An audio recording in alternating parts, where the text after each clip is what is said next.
Bugün sizə çox maraqlı bir video təqdim edirəm. Çünki bir çox insanın evində meyvə ağacları var. Onları çox yaşıl, bol yarpaqlı görürlər, amma illər keçir və sonda heç meyvə vermir. Və bu hər kəsi əsəbiləşdirir. Çünki görürsən ki, ağac yaxşıdır, boyuyur, amma məhsul vermir.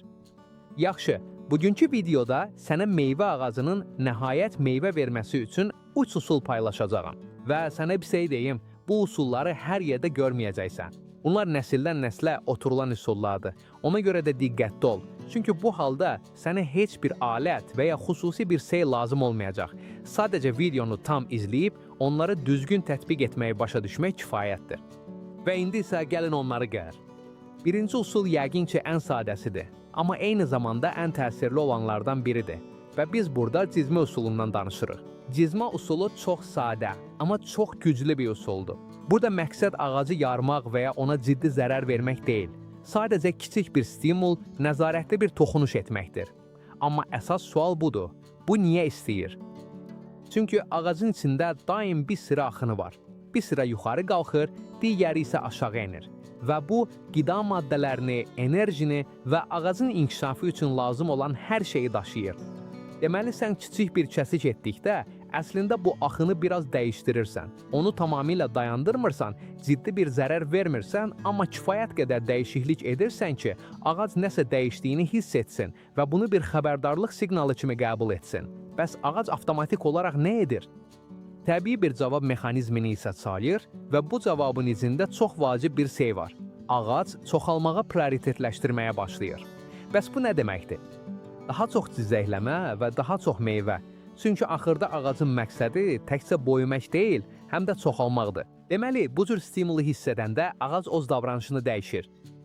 İndi isə əsas məsələyə keçirik. Bunu düzgün necə etmək lazımdır? Bunu düzgün etmək üçün bir alətə ehtiyacımız var. Bu bir kəsici, bicaq və ya başqa bir şey ola bilər. Amma mütləq şəkildə alət tam təmiz və gigiyenik olmalıdır. Bu halda rayma etmək üçün təxminən 2 düyüm uzunluğunda paralel şəkildə 2 kəsik aparacağıq və bu çox vacibdir. Kəsik yalnız qabığı kəsmək üçündür. Dərinliyə getmək, taxta hissəyə çatmaq lazım deyil. Sadəcə qabığı isarələmək kifayətdir. Heç vaxt budağı tam əhatə etmək olmaz. Bu halda əhatə olunmur, biz halqa kəsmə etmirik, rayma edirik. Bu, stimullaşdırmaq istədiyin budaqların təxminən 50%-də həyata keçirilir. Məsələn, əgər ağacda 10 budaq varsa, bunu 5 budaqda edə bilərsən. Hansılar ki, əvvəl məhsul verməsini istəyirsən. Sonra isə ağac ozu enerjini qalan budaqlara paylayacaq. Həmçinin, bu metodla bağlı hər hansı bir sualın yaranarsa, sərhlərdə mənə yazmağını istərdim. İndi isə keçək ikinci texnikaya. Gəlin elə bir texnikadan danışaq ki, ilk dəfə eşidəndə tamamilə dəli kimi səslənir, amma göründüyündən daha çox məna daşıyır. Buna qovdənin doyulması və ya çəkiclənməsi deyilir. Bəli, bilirəm, qəribə səslənir, hətta biraz vəhşi kimi gəlir.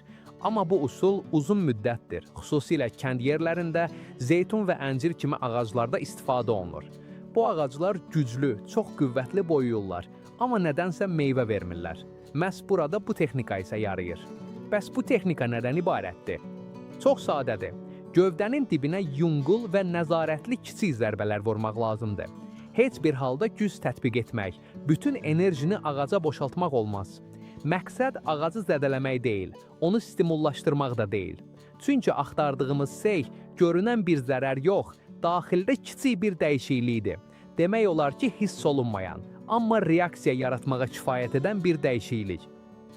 Bunu düzgün etdikdə, ağacın içində sirənin axının biraz dəyişdirirsən və bu kiçik dəyişiklik stres siqnalı yaradır. Amma maraqlı tərəfi budur ki, bütün stres pis deyil. Əslində, təbiətdə yüngül və nəzarətli bir stres bəzən məhz həyatda qalma mexanizmlərini işə salan şey olur.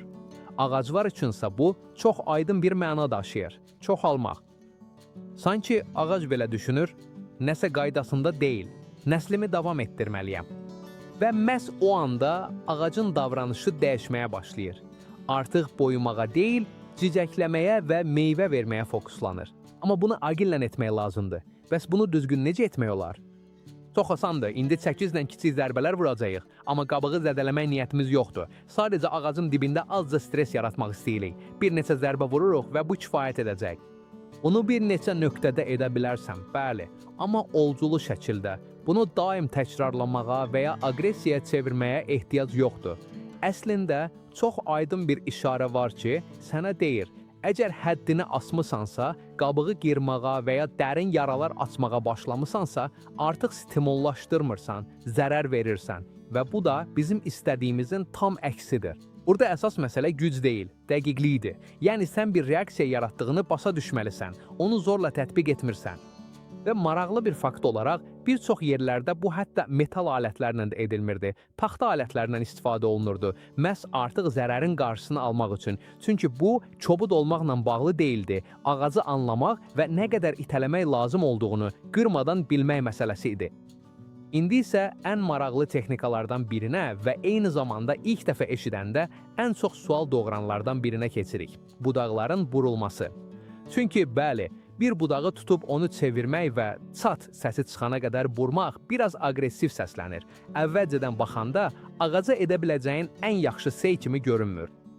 Amma digər texnikalarda olduğu kimi, burada da zərər verməkdən yox, bir reaksiya yaratmaqdan danışırıq.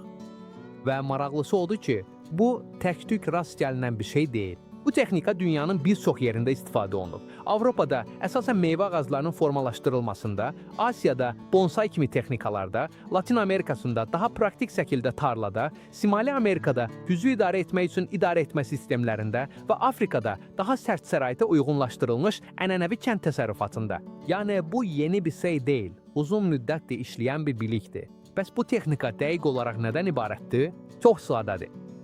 Bu, adətən cavan və ya elastik olan bir budağı götürüb, yavaş-yavaş elə bir nöqtəyə qədər bükməkdən ibarətdir ki, orada kiçik bir xirilti hiss edirsən. O yumsaq çat səsi, amma budaq qırılmadan.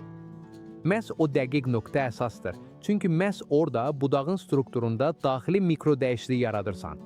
Bu, görünən böyük bir zərər deyil, amma ağacın bunu hiss etməsi üçün kifayət qədərdir. Və sonra nə baş verir? Bir neçə şey eyni anda baş verir.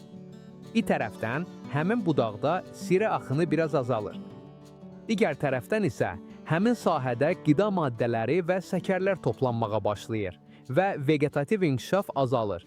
Yəni, ağac artıq yarpaq çıxarmağa və budaqları uzatmağa o qədər də diqqət yetirmir. Bütün bunlar isə məhz istədiyimiz nəticəni verir. Daha çox cicəkləmə, daha çox meyvə. Qısa desək, daha az yarpaq, daha çox meyvə.